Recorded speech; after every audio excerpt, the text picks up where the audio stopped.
Assalamualaikum warahmatullahi wabarakatuh. Selamat siang sebagainya. Teman-teman semua sudah hadir pada acara siang hari ini. Tentunya yang pertama masih dalam rangka Lebaran, juga bulan Syawal ini bulan yang baik. Kita untuk bersilaturahmi. Tentu saya pribadi mengucapkan minal aidin wal faizin, mohon maaf lahir batin. Barangkali dan tentu saja terutama saya pribadi mungkin tentunya banyak kesalahan, ya, kealpaan baik ucapan maupun sikap, mohon maaf yang sebesar-besarnya. Saya Eko Supriyanto, sering dipanggil Eko Pakting, ya, dari Yogyakarta, dari Jogja. Malang ini termasuk kota apa ya? Kota idaman ya buat saya pribadi. Banyak sekali teman-teman di sini yang sudah saya kenal, sudah panjang juga ceritanya. Saya beraktivitas di dunia beraudio.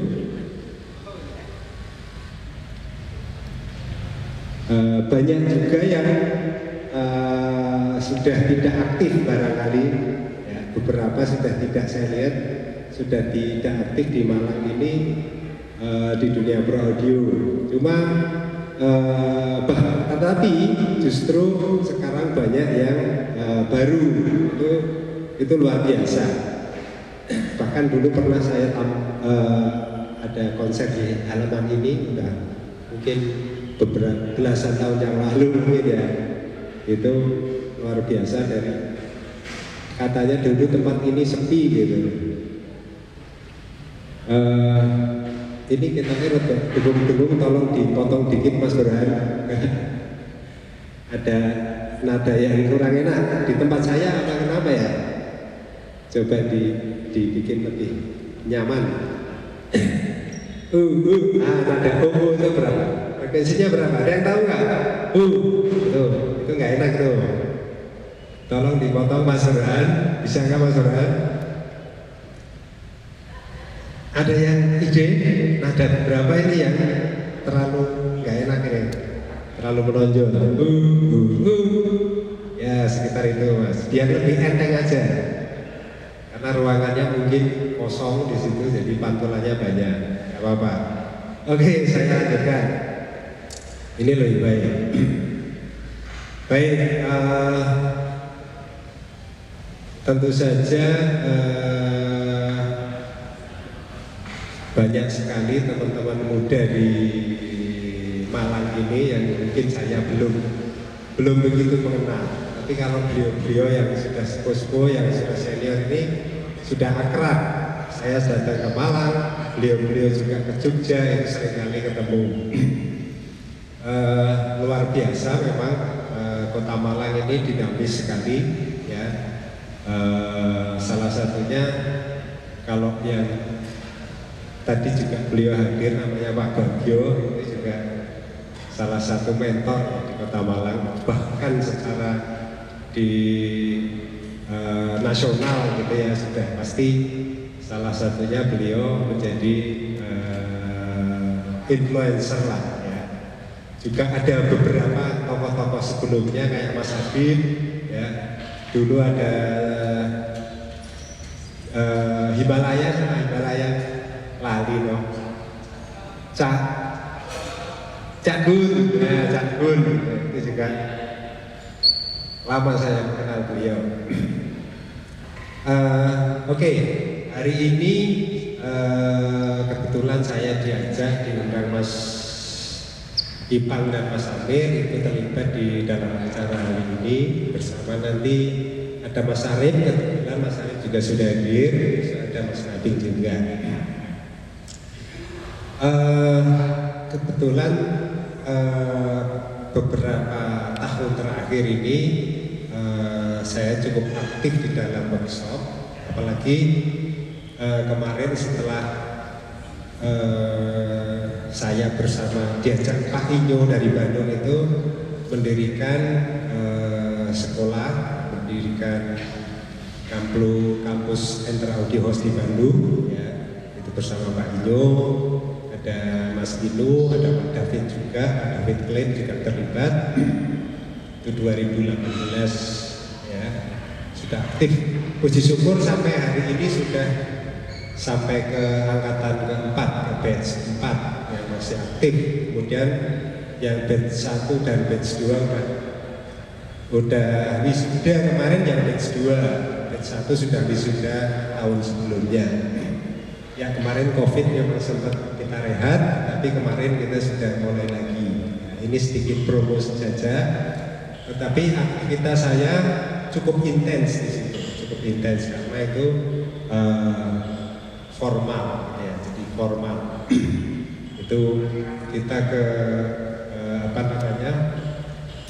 mengacu ke kampus di Melbourne Polytechnic, ya, itu lebih ke jurusannya kalau bisa dibilang namanya musik industri, fokusnya musik, tetapi belajarnya di audio engineering, ya. Jadi audio engineeringnya nanti dapat setara, kalau di sini mungkin D2 ya, sertifikat 4, kemudian sampai selesai itu dapat diploma musik industri, jadi setara D3 ya. Itu aktivitas yang masih terakhir ini masih saya jalani juga.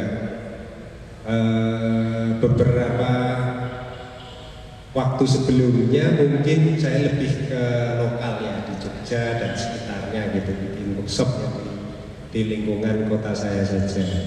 Meskipun saya beberapa kali kayak di Surabaya diajak teman-teman juga bikin workshop kecil-kecil, di Malang juga, dan di beberapa kota lain juga. Tapi dulunya mungkin lebih awal-awalnya lebih fokus ke studio production dulu ya, mungkin sebelum 2010. Tapi setelah 2010 kemudian saya lebih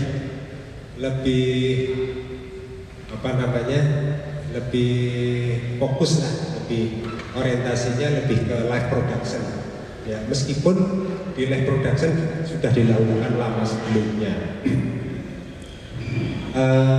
Oke. Untuk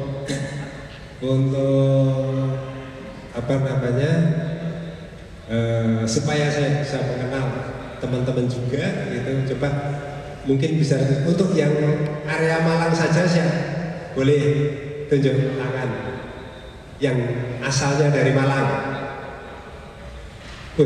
Sedikit ya. Oh, banyak juga, banyak nih Malang. Kalau mungkin ada yang deket-deket ini dari mana ya? Sekitar Malang. Sekitar Malang. Batu, mana Batu? Oh iya, Batu di rombongan Batu. Batu juga katanya apa juga ini ya, komunitasnya ya Mas. Cuma nanti kapan-kapan kita ngumpul di Batu, lebih dingin. Tapi tempat saya sering nangkring, tempat Mas Amir itu juga arahnya ke Batu, enak, adem. Kemudian di luar Malang, tadi dari Bojonegoro, ada yang lain lagi dari mana tadi, Mas? Jember, jauh. Mas Inten, Mas Dipta dari Jember. Ada lagi yang lain? Surabaya, luar biasa. Ada lagi, oh mana Mas? Ponorogo, luar biasa. Wih, mantap. Pundi? Pasuruan. Wih, Pasuruan mah. Oh sini dekat, Pasuruan mah dekat. Ada lagi Sinten Play? Jauh lagi mungkin Kediri, Blitar, nggak ada.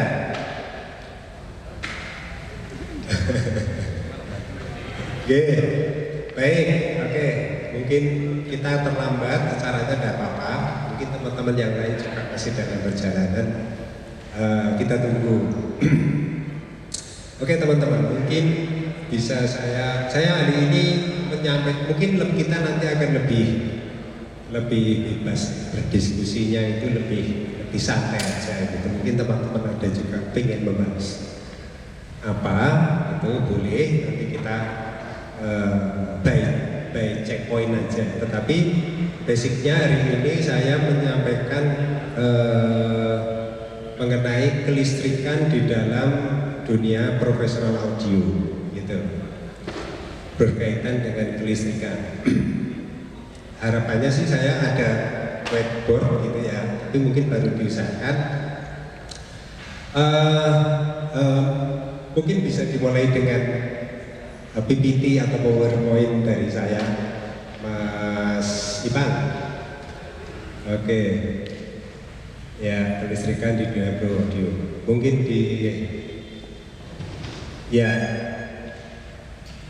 Oke. Saya awali ini dengan istilah yang mungkin teman-teman sangat mengenal, itu adalah noise, ya kan?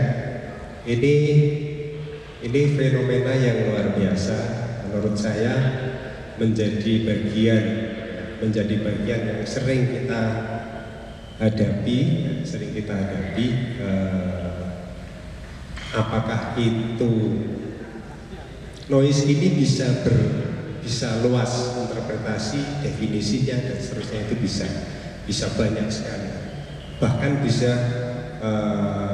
mengganggu gitu ya. Tetapi tidak selamanya juga dalam kondisi tertentu bisa juga itu tidak mengganggu, bahkan mungkin ada sisi produktifnya atau bisa memberi sesuatu ke dalam bunyi kita, bisa jadi gitu, bisa jadi. Tetapi umumnya namanya noise sudah konotasi itu pasti itu mengganggu, bener kan? Pasti noise apapun bentuknya itu adalah bunyi yang mengganggu ke dalam sistem kita.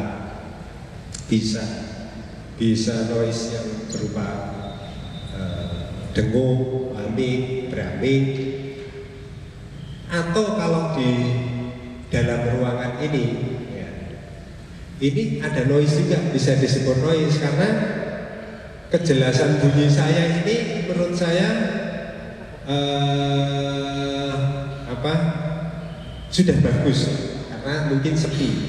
Tapi kalau konser kan noise-nya kencang, teman-teman penonton itu teriak-teriak kan, ada bunyi yang noise tinggi. Ini kan noise itu, mereka penonton ini noise, dianggap noise karena bentuk bunyinya sangat bervariasi, ya kan? Intinya bunyinya mengganggu dari konten bunyi aslinya. Ya. Bisa jadi teman-teman yang di belakang tidak mendengarkan cukup jelas. Kenapa? Karena noise dari mana? Dari pantulan, ya kan? Itu juga bisa disebut gangguan noise, gitu. Karena dia bervariasi bentuk dan bervariasi responnya, karena kita mengandalkan salah satunya adalah respon bunyi.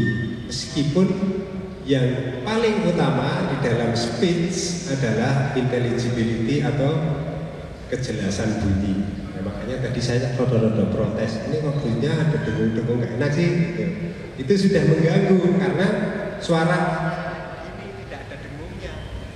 nah ini kok bengong-bengong ini, nah gitu kan? Apakah ruangannya memang terlalu banyak pantulan, ya kan? Atau speakernya sendiri yang bunyinya seperti itu? Kita harus memastikan tentu saja. Ini yang terjadi kan, gitu kan? Tetapi teman-teman pasti sadar, lah iya, ini lantai mantul ke atasnya juga cenderung bentuknya paralel. Udah pasti ini pantulannya akan cenderung tipikal atau bisa disebut satu arah. Jadi nada yang ngumpul banyak, nada tertentu, nada ngung ini tadi, ya kan, nada-nada tengah ke bawah, Ini yang membuat kejelasan bunyi sedikit terganggu. Tapi teman-teman semua jelas kan mendengar saya? Ada yang kurang jelas? Kalau kurang jelas nanti speaker kita geser aja gimana bareng-bareng supaya deket ke arah sini aja. Oke. Noise sekarang. Nah, saya akan memberikan sedikit gambaran besar. Nah, harusnya saya ada orek-orek, tapi nggak ada. Apa? Coba saya sampaikan secara verbal. Big picture-nya yang namanya audio signal, ya kan? Seperti ini dari suara saya, kemudian masuk ke kapsul mikrofon, ya kan? Akan ditangkap oleh yang namanya kapsul, ya. Kemudian ditransformasikan menjadi sinyal elektrik, betul? Ya, kebetulan ini wireless, kemudian sama perangkat handheld ini sinyal yang elektrikal tadi kemudian ditransfer atau dikirim, ditransmit ke yang namanya perangkat receiver, ya kan? Namanya ini sering disebut wireless wireless system atau wireless radio system. Jadi dia pakai gelombang radio ya, untuk mengirimkan sinyal audio tadi, kemudian diterima oleh receiver, sama receiver dikembalikan menjadi sinyal listrik lagi, ya kan, dari sinyal radio yang membawa sinyal audio, kemudian sama receiver dirubah kembali, dilanjutkan menjadi sinyal elektrik lagi, sinyal audio lagi, masuk ke mixer, dikirim ke sistem. Nah, ini tadi sudah melewati beberapa rantai, ya, mikrofon, ya kan, mikrofon sudah pasti itu bagian besar dari satu sistem. Bagaimana kalau sistem kita ya ada mikrofon, bisa memasukkan suara ke sistem? Nggak bisa. Ada nggak cara yang lain? Suara manusia masuk ke sistem tanpa mikrofon? Barangkali ada yang pernah. Ada nggak, Mas? Nonton. Dari konten gini? Dari konten. Ternyata belum ada, Mas. Masih harus ada namanya mikrofon. Ya, mikrofon ini secara umum, secara teknis sering disebut transducer, mengubah energi mekanik tekanan bunyi menjadi energi listrik, ya kan? Nah, kita memasuki namanya tahap transformasi sinyal dari mekanik, ya, bunyi tekanan suara dari, kalau istilah di Jogja itu namanya dalan soto, Mas. Dari mulut kita dalan soto, ya kan? Itu masuk ke mikrofon, ya kan? Nah, ini dalan soto ini apa ya? Susah, artinya itulah aktualnya kan, betul kan, aktual, pasti asli, suara saya ini asli seperti itu, aktualnya seperti itu. Harusnya mikrofon mampu menangkap bunyi yang aktual, ya kan, harusnya nih. Oke, tapi kan sinyal listrik, bagaimana kita bisa menilai sinyal listrik itu aktual? Ya, pakai analiser verometer, ada bar gram gitu ya. Nah, sekarang digital ada. Apakah itu menunjukkan bahwa suara aktual? Bisa nggak? Bisa. Yang jelas ada aja gitu kan. Apakah suaranya bagus? Belum bisa. Harus kita nilai, harus kita dengarkan. Masuk ke speaker, baru kita dengerin. Oh, ini suaranya Pak Ting ini. Asli ini, gitu kan? Ya seperti ini nih, pas. Tapi ada yang lain cerita, oh, itu suaranya bukan itu, lain itu. Oh, gitu, mana yang kancane gitu. Nah itu bisa terjadi kan? Mana masalahnya di mana? Kok orang aktual, bunyi orang asli, misalnya seperti itu. Nah, kemudian sinyal listrik, ya, itu akan masuk ke sistem namanya, yang pertama paling utama, paling umum di dalam live production adalah pasti mixer, ya kan? mikrofon kebetulan ini wireless, ada mikrofon pakai kabel, ya, akan masuk ke area namanya I/O atau input, ya, input mixer, ya, betul kan? Itu adalah sering disebut I/O. Apakah nanti juga mixer itu